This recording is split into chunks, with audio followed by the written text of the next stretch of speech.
Right, we're going to run through all of the best credit cards for 2024 if you live in the UK. I'm going to break each card down by the main things you need to know about them. I'm going to be aiming mainly for rewards here. I'm going to tell you what you need to know about them, whether I think it's worth it or not, and then I'm going to rank them. From God tier to I wouldn't even wipe mine. So let's begin. Actually, just before we start, I want to mention one thing quickly. If you're not a credit card person, as in a person who like carry a balance, you're terrible with credit cards, you always forget and stuff like that, this video is not for you. Let's go for the biggest and best brand name, which is Amex. So American Express has some really good cards, but they also have some really stinky cards, so we're going to go over and rank them. First up, the cashback cards. These currently have a deal on, which I think is really good. The deal at the moment is on the everyday cashback, you get 5% cashback up into £125, and they've extended the time you can get this from 3 months to 5 months. So effectively, if you're going to spend £2,500 over the next 5 months, you might as well do it on this card because you're going to get £125 back. Keep in mind this is for new card members only, so if you're not a new card member, basically that just means anyone who hasn't had a credit card with like Amex in the last 24 months. If you have, then you won't qualify for this. This credit card should really be talked with the cashback credit card, so they're very similar cards. They both have 5% cashback up into £125, but if you're a bigger spender, the cashback credit card, so not the everyday one, but the other one,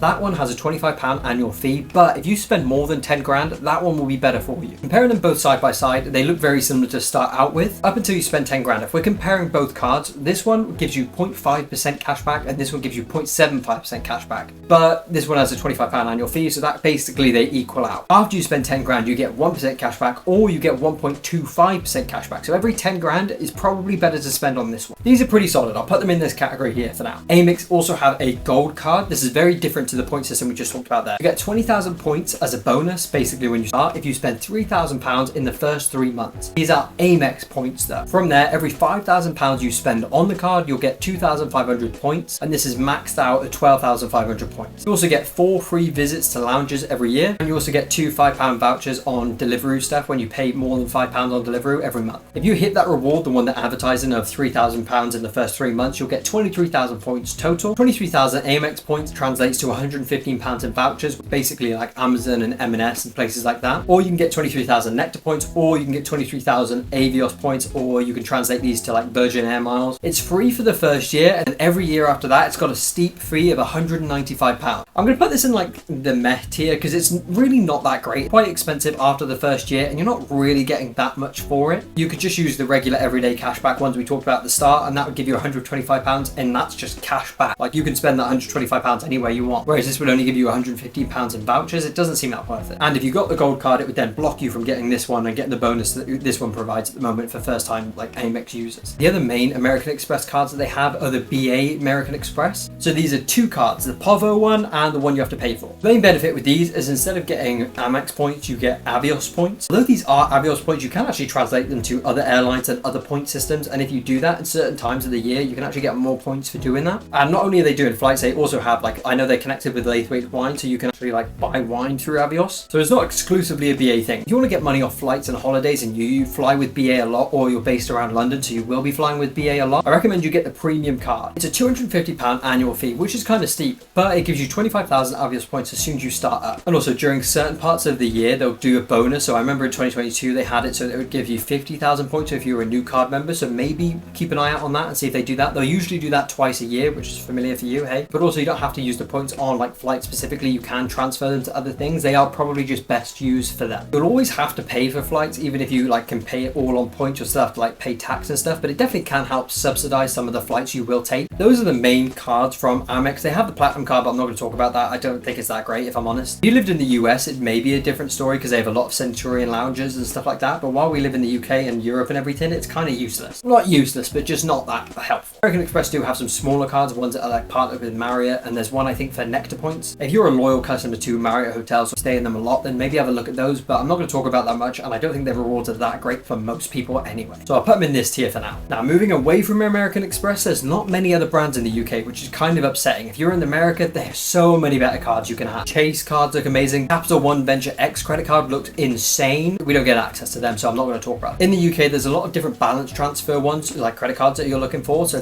there's quite a lot of them, but rewards-wise, and it's specifically rewards, there's not too many. If you're looking for rewards, I recommend looking at Barclaycard. They have very similar BA cards to the American Express ones. Now, they do have a cashback one, but it's pretty stinky, if I'm honest. It gives you 0.25% cashback and no real other bonuses, so that goes down at the bottom. It's pretty rubbish, but they have very similar cards to American Express in terms of their BA ones. They basically have a popular one and an expensive one. And it's almost exactly like for like the same thing. So what I would recommend you do is when you're looking at these, if there's other American Express ones you like more, get those ones. And then if you like the BA ones, get the BA Barclaycard one. If you're new to Barclaycard, if you get the premium BA card, you'll get 25,000 points, very similar to the Amex one, when you spend £3,000 in the first 3 months, which is pretty easy to do. Most people will hit that. If you spend a further £10,000 within the first 12 months, you'll get 7,000 Avios points extra. Or you'll get a cabin upgrade voucher that you can use to upgrade on your next flight. You also get discounts to lounges. Now they'll be at £18.50 per person. This has a monthly fee of 20 quid, which is a slight bit cheaper than the BA one of £250 for the year. They have a lighter version, which is basically like the BA one. It gives you 5,000 Avios points when you spend £1,000 within the first 3 months. If you're not looking to like actually go that heavy on the Avios side, you want more of the cashback side, but when they don't take Amex, you could have this card and then reap some of the rewards from still using a credit card. A lot of other credit cards in the UK don't actually offer many rewards. There's a lot of like balance transfer cards and credit building cards, but there's not many reward based points. Best brands you're going to be looking at are American Express and Barclaycard, and again,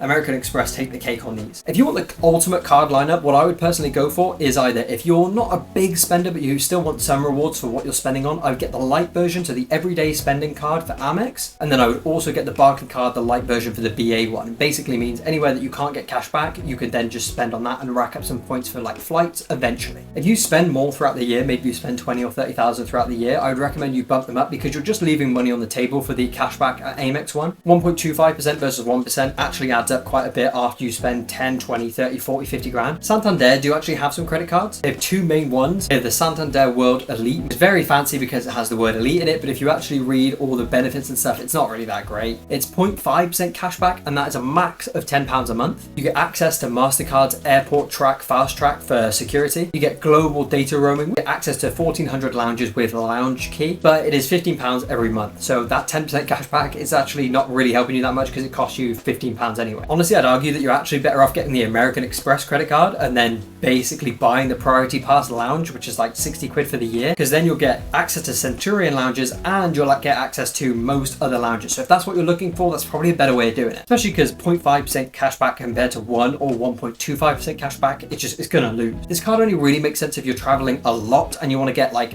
basically just really ease of access stuff like the lounges and stuff like that. It's probably a little bit of a better go. Santander also have the all-in-one credit card, but this is terrible. You don't get any of the fancy stuff that you do for the other card, which is like lounge access and all that kind of stuff. You don't get any of that. The only thing you get with this is 0.5% cashback, again capped at £10 a month, and it'll cost you £3 every month to have this card, so it's actually only £7 in cashback. I'm going to rank all the other cards I didn't think were worth mentioning at this point, but if you're a loyal user of any of these brands, maybe you can check them out. Then maybe it works for you. If you want to get nosy and look at how much the average person has on debt on a credit card, then you can watch this video I did here about where you compare with everyone else your age. There's a comparison video and we go over your savings, your earnings, your living situation, everything like that, and how that compares to people of your generation.